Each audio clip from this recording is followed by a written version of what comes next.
नमस्कार. वसई विरार शहर महानगरपालिका निवडणुकीचा प्रचार अंतिम टप्प्यात आलेला आहे आणि आपण पाहतोय की सर्वत्र राजकीय वातावरण तापलेलं आहे.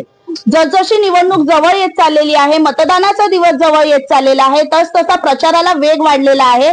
सर्वच उमेदवार सभा, रॅली, घरोघरी प्रचार करून आपल्या प्रचाराचा वेग वाढवत आहेत, शक्ती प्रदर्शन करत आहेत, विकासाचा अजेंडा घेऊन घरोघरी पोहोचत आहेत. आज आपण प्रभाग क्रमांक 9 मधील भारतीय जनता पार्टीचे उमेदवार विश्वास सावंत यांच्या प्रचारादरम्यान उपस्थित आहोत. त्यांचा प्रचाराचा वेग कशा पद्धतीने सुरू आहे हे आपण त्यांच्याकडून जाणून घेऊया. सर नमस्कार.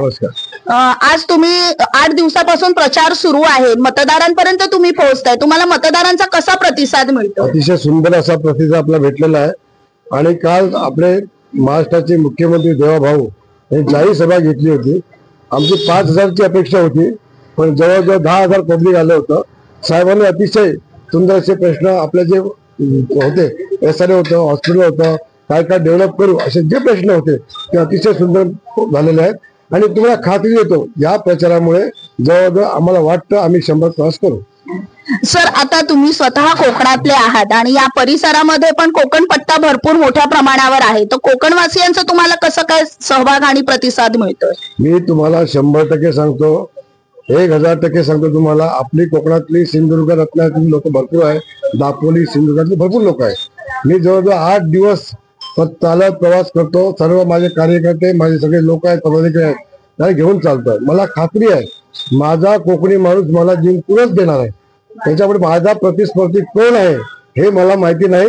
मला माझ्या कमळावर, माझ्या पदाधिकावर आणि माझ्या आमदार जे आता राजन नाईक साहेब आहे ते काल इकडे आमच्यासोबत प्रचार करत होते आणि सुंदर असं वातावरण आहे. आणि आता पण लोकांना माहिती पडलं आता इथे काय व्हायला पाहिजे. ते केंद्र सरकार आपलं, महाराष्ट्र सरकार आपलं, महापूर बीजेपीचा असायला पाहिजे. तर निधी कुठे देणार? सर्वसामान्य माहिती नसेल, पण जो सुशिक्षित वर्ग आहे तो इकडे त्याला माहिती आहे. हा लोड बेरिंगचा जो मोठा प्रश्न आहे, क्लस्टर डेव्हलपमेंट करायचा आहे, तो अतिशय देवभावने अतिशय सुंदर असा मांडलेला आहे. मी 27 बिल्डिंगचा विषय घेतला होता त्या दिवशी आपण आमचा, म्हणजे टोटल कोकणातील लोक आहेत. त्या कोकणातल्या लोकांना मी प्रत्यक्ष सांगितलं तुम्ही घाबरू नका, हा विश्वास सावंत आणि देवाभाऊ आणि आमदार तुमच्या पाठीमागे आहे. आज तुम्ही घरोघरी प्रचार करताय, 8 दिवस झालेले आहेत, नागरिकांच्या कोणत्या समस्या ज्या गंभीर आहेत तुमच्या समोर येत आहेत? बघा, या 35 वर्षात जे पाप केलं होतं ते सुधारण्याचा प्रयत्न आम्ही येणाऱ्या महापौर आम्ही करू. खरं तर काय केलं असं माहिती आहे तुम्हाला, तर जेवढी लोड बेरिंग आहेत ह्या प्रभागात सगळं लोड बेरिंग बांधलेले आहेत. कोणी बांधलेले आहेत, काय बांधलेले आहेत, सर्व माहिती आहे. काल देवभाऊ बोललेले आहेत, ज्यांनी बांधलं आहे ते फक्त खायचंच माहिती आहे. आम्ही आल्यानंतर काय करू, तुम्ही आमचा महापौर बसवा, आमचे जवळजवळ 100 क्रॉस करा नगरसेवक. मी तुम्हाला जेवढ्या सुविधा देण्याचा प्रयत्न करू 100% देण्याचा प्रयत्न करेन. दुसरी गोष्ट, पालघर जिल्हा हा भविष्य काळात 1 नंबरला घेऊन जाण्याची जबाबदारी देवाभाऊने सांगितलेली आहे. मतदारांना तुम्ही काय आवाहन कराल? आता मतदान सर्व सुशिक्षित आहेत, त्यांना कुठे वोट द्यायची त्याला माहिती आहे, त्यामुळे त्यांना सांगायची गरज नाही. ज्या दिवशी MLAचा इकडचा माजी आमदाराचा जो प्रावार झाला 38,000 झाला होता, 38,000. त्यांच्याकडे आता आमदार पण नाही, पण लोकांना हे माहिती आहे उद्या जर सरकार आपलं आलं, आपला महापौर बसला तर भरघोस निधी आपल्याला कोण देऊ शकतं, ते महाराष्ट्र गव्हर्नमेंट देऊ शकते, हे लोकांना माहिती आहे. आम्ही जिथे जिथे जातो आते तिथे सर्व लोक बोलतात तुम्ही काळजी करू नका. आणि मला खूप आनंद वाटतो, हा जो प्रभाग भेटला माझा कोकणी माणूस मला 100% जिंकून देणार. प्रचाराचा अंतिम टप्पा सुरू आहे. आता तुम्ही प्रभाग क्रमांक 9 मधून अधिकृत उमेदवार आहात. तुमच्या विरोधात जे उमेदवार आहेत, म्हणजे बहुजन विकास आघाडीचे जे उमेदवार आहेत, ते असा आरोप करतायत की जे मतदान केंद्र आहे ते मतदान केंद्र पारंपरिक मतदान केंद्र हलवण्यात आलेली आहेत. मग त्यामुळे ते लोक सत्ताधारी पक्षाला जबाबदार मानतायत, एकूणच भारतीय जनता पार्टीला ते लोक जबाबदार मानतायत आणि प्रशासनाला जबाबदार मानतायत. यावर तुमचं काय म्हणणं आहे? आता त्यांची परिस्थिती काय आहे ते तुम्हाला माहिती आहे. ते बुडतं जहाज आहे. नगरसेवक 3दा होते, त्यांच्या घरात उपमहापौर होता, ते सभापती होते, त्याला लाज वाटायला पाहिजे होती अशी प्रतिक्रिया द्यायला. तुम्ही जर ह्या प्रभागात फिरला असतात 5 वर्षापूर्वी इतर लोकांनी तुम्हाला स्वीकारलं असतं. तुम्ही जर ह्या प्रभागात फिरलाच नाही, तुम्ही AC मध्ये बसून राहिलात, आमदारकीला पण AC मध्ये बसून राहिलात, आता लोकांच्या रात्री मिटिंग घेतात, म्हणजे आरती करतात, ते सर्व माहिती आहे लोकांना. लोकांचा जर खरा प्रश्न ज्यांनी वाढ लावली असेल बांधकामाने या, त्याच्यावर लोकांना सर्व माहिती आहे. त्यांचे सर्व उमेदवार आहे हे सगळे लोड मिळून बांधणारे आहेत. किती त्यांच्या MRTP लागलेले आहेत हे पहिले करा. त्याला बोलून फायदा काय नाही, काही वाटत नाही. त्यालाच प्रॉब्लेम आहे आणि कोणाला प्रॉब्लेम नाही. बाकीचे पण शिवसेना आहे, उभाटा आहे, सगळ्यात लोकांना प्रॉब्लेम आहे का? त्यांना प्रॉब्लेम काय येतो? कारण ह्या प्रभागामध्ये त्यांचं काम शून्य आहे. त्यांना मार झाला पैशांचा, तो आम्ही नक्कीच उतरू. पोलीस परिसरामध्ये विरुद्ध दिशेला ऑटो रिक्षा मोठ्या प्रमाणावर उभ्या राहतात, मोठ्या प्रमाणावर वाहतूक कोंडी होते. अशा परिस्थितीत काय उपाययोजना असतील तुमच्या? हे जे प्रशासन आल्यानंतर त्याच्यावर आपण योग्य असा मार्ग काढू. आम्हाला पण त्रास होतो जेव्हा आपण टू व्हीलरने आणि रिक्षाने जातो, तर खूप त्रास होतो. तुम्हाला माहिती असेल, हे संध्याकाळचे जे फेरीवाले आहेत त्याला आम्ही एक झोन फायनल करून देऊ. त्याच झोनवर त्यांनी बसावं आणि रस्ता आहे तो क्लिअर करावा, येणारा त्रास होऊ नये. भविष्यात आपला प्लॅन असेल तो रोड पूर्ण रस्ता व सिमेंट कंपनीचा करण्यात येईल पुढच्या वर्षी. आणि तुम्हाला हे पण सांगतो की तुम्हाला तो सध्याचा जो लोकांचे फेरीवाले उत्तर भारतीय आहेत त्यांना आम्ही ऑलरेडी राजन अप्पाने याच्यापूर्वी नेहा दुबे आणि राजन अप्पाने एक झोन पूर्ण असं आपण क्लिअर करू. त्याच झोनवर येणारे उत्तर काय ते धंदेवाले आपले पोटपाणी करतात त्याला लगेच काढता येणार. प्रत्येकाचा पोटापाण्याचा धंदा असतो, त्याच्यासाठी आपल्याला ते करावं लागणार. भविष्यात महापौर आपल्या ज्या दिवशी बसेल, खूप समस्या आहेत, कितीतरी समस्या आहेत, ते एका दिवसात होणार नाही. त्यामुळे नक्की पुढे आम्ही त्याचा प्रयत्न करू ना. सर, या प्रभागामध्ये 27 अनधिकृत इमारतींचा विषय एकदम जटिल बनला आहे, गंभीर समस्या आहे. याच्यावर काय म्हणजे नेमका विषय काय आहे? आमचे मित्र दीपक मांडवकर आणि नारकर आमच्याकडे आले होते आणि आम्हाला त्याच्याने जवळजवळ 1-2-3 वर्षापूर्वी प्रश्न होता. आता जेव्हा इलेक्शन जवळ आलं तेव्हा सगळे लोक तिकडे जायला लागले. ज्यांनी बिल्डिंग बांधल्या ते पण लोक जायला लागले. ते आताचे ते नगरसेवकासाठी उमेदवार आहेत.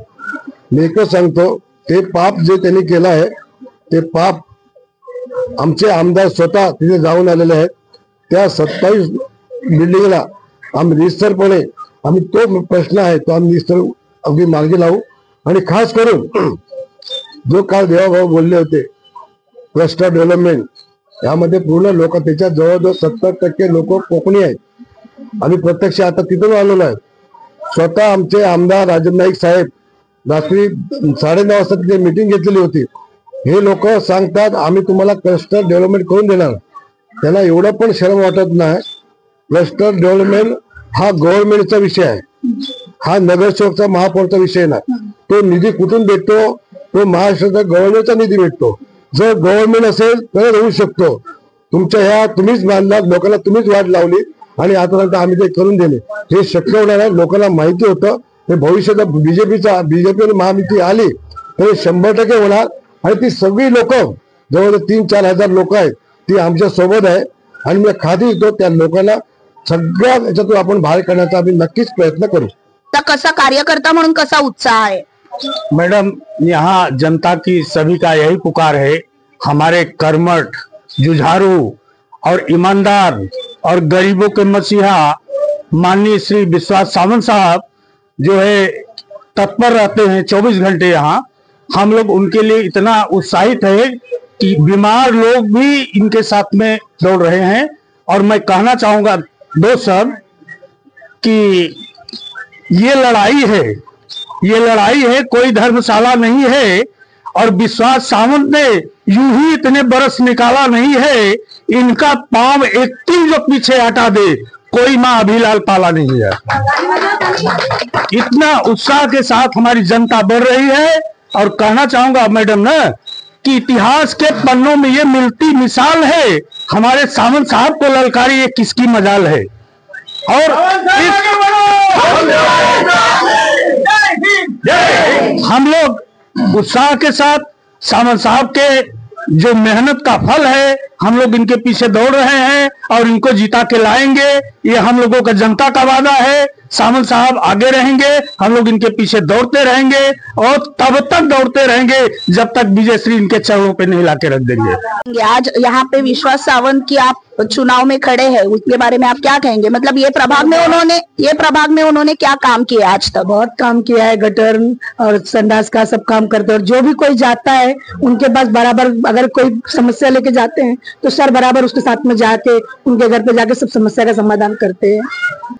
मॅडम नमस्कार, आपलं नाव? मी विश्वास सावंत यांची पत्नी आहे, प्रतीक्षा सावंत। मॅडम काय सांगाल, आज तुमचे पती महामंत्री म्हणून विराजमान होते, त्यांनी या प्रभागामध्ये अनेक विकास कामं केलेली आहेत, या विकास कामांची दखल मतदार राजा कशा पद्धतीने घेईल, काय वाटतं तुम्हाला? विजयाचं कमळ या ठिकाणी कसं फुलणार? विजयाचं कमळ नक्कीच फुलेल। त्यांनी या 6-7 वर्षात जे काम केलंय त्याची जनता नक्कीच त्यांना पावती देईल। नमस्कार मॅडम, तुम्ही ज्या उमेदवाराच्या प्रचाराच्या ठिकाणी आहात, ही व्यक्ती, या व्यक्तीचं नावच मुळात विश्वास आहे। ज्याचं नाव विश्वास आहे त्याच्या नावात खूप दम आहे आणि हा दम लोकांनी गेल्या 15 वर्षापासून जवळून बघितलाय। याचं जिवंत आणि ज्वलंत उदाहरण मी आहे, कळलं का? मग या व्यक्तीला 1994 पासून मी जवळून ओळखतोय। मग एका व्यक्तीला 94 पासून जवळून ओळखतोय, ही व्यक्ती काहीतरी त्या लेवलला असावी म्हणून ओळखतोय। मग एखादा उमेदवार ज्यावेळी एखाद्या एरियामध्ये किंवा एखाद्या आवारामध्ये उभा राहतो, ही त्याची एक प्रतिष्ठा असते, त्याची प्रतिष्ठा त्याच्या कामावर अवलंबून असते। ज्यावेळी ती व्यक्ती कामातून लोकांसमोर येते त्यावेळी त्या व्यक्तीला ओळखलं जातं। व्यक्तीला ओळखण्याची गरज लोकांना वेगळ्या माध्यमातून लागत नाही। मग या व्यक्तीचं कामच असं आहे, रात्री 2 वाजता सुद्धा तुम्ही फोन करा, तुमचं कुठलंही काम असू दे, जर त्या माणसाने फोन रिसिव्ह केला नसेल तर नाव नाही सांगणार, या पद्धतीने आम्ही बोलू। आणि तळघरातला कोकण, हा कोकण इथे कसा उभा करू शकतो, त्याच्यानंतर मी एक दशावतार कलाकार आहे, भजनी कलाकार आहे, आणि ह्या सगळ्या कलांचा जवळून जर कोणी साथ देत असेल ह्या कलाकारांना, तर ती ही व्यक्ती आहे। स्वतःच्या घरामध्ये नामस्मरण अविरत सतत चालू ठेवणं सगळ्यांच्या जमेची बाजू नसते। आज या व्यक्तीच्या घरामध्ये सतत भजन असतं, वर्षातून 3 वेळा 4 वेळा, जे मी माझ्या घरामध्ये करतोय। लहानपणापासून ह्या सगळ्या संस्कृतीमध्ये आमचं जीवन व्यतीत आम्ही केलं। याच्यामुळे माझ्याबरोबर माझे सहकलाकार सुद्धा आहेत, जे दशावताराचे बादशाह आहेत। माझं शैलीला दशावतार नाट्य मंडळ म्हणून आहे, शैलीला प्रास्ताविक भजन मंडळ म्हणून आहे, आणि त्याला मोलाची साथ अशा माणसाकडून मिळते। मग अशी व्यक्ती जर आमच्या अवतीभोवती असेल तर भले आमच्या समोर कुणी का असेल ना, आम्हाला त्याची पर्वा नाही। आणि म्हणून आम्ही लोकांना सांगतो ना, आमच्या विरोधात जे कोणी असतील ना, त्याने आतापर्यंत केलं ते काय केलं, आम्ही इथे येण्याचं सुद्धा प्रयोजन कदाचित ही व्यक्ती आहे। तर ही व्यक्ती माझ्या भावनेची एकदम म्हणजे सत्ता भाऊ म्हणतो ना, ही व्यक्ती आहे। माझी भावजी इथे बाजूला आहेत, आणि भाऊजी इथे आल्यामुळे मी नाल्यासोबतमध्ये आलो। आमचं राहणीमान होतं मुंबई, आणि मुंबई सोडून इथे येणं त्याला कारणच हे होतं। तर ही व्यक्ती इथे होती, ह्या व्यक्तीने इथे काहीतरी बघितलं होतं, आणि या व्यक्तीचा जो प्रवास होता हा म्हणजे समाजासाठी, कारण स्वतःचे वैयक्तिक म्हणून जर आपण करतोय तर उदरनिर्वाह साधण्यासाठी किंवा स्वतः मोठं होण्यासाठी प्रत्येक जण काम करतो, पण त्यातूनही मी जर काय वेगळं करण्याचं माध्यम स्वतः आत्मसात केलंय आणि ते जर मी कार्यरत राहून करतोय, तर त्याचं जिवंत आणि जिवंत उदाहरण सन्माननीय श्रीमान विश्वासजी सावंत साहेब आहेत। ही नालासोपाऱ्याची शान आहे, सिंधुदुर्गाची शान आहे, कोकणची शान आहे। जसं मग आमच्या कोकणामध्ये वाघ किंवा कोकणची धडधडती तोप म्हणून राणेसाहेबांचं नाव आहे, आणि त्यांच्या उमटलेल्या पावलावर पाऊल ठेवून ज्याने राजकारणामध्ये जीवन स्वतःच व्यतीत केलं, असं जिवंत आणि ज्वलंत उदाहरण पुन्हा एकदा तेच सांगेन, सन्माननीय श्रीमान विश्वासजी सावंत आहेत। मैं कहना चाहूंगा दोस्तों कि आ रहे थे वो सामने से, पलट कर चले गए, हम बुलाते ही रह गए, कट कर चले गए, अंगुली पे लेके नाम गिनाऊं किसे किसे, आए विश्वास सावंत को मिटाने के लिए कितने, मगर मिटकर चले गए। पाहिलं की प्रभाग क्रमांक 9 चे अधिकृत उमेदवार विश्वास सावंत हे विकासाच्या वाटेवर चालणार आहेत। नगरसेवक म्हणून निवडून आल्यानंतर येथील नागरिकांच्या ज्या काही समस्या आहेत त्या समस्यांचं निवारण करण्यासाठी ते प्रयत्नशील असणार आहेत। आता येणाऱ्या काळात या प्रभागामध्ये मतदार राजा कोणाला कौल देतो हे पाहण्यासारखं असेल। धन्यवाद। लाईव्ह जागरूक वसई, नालासोपारा।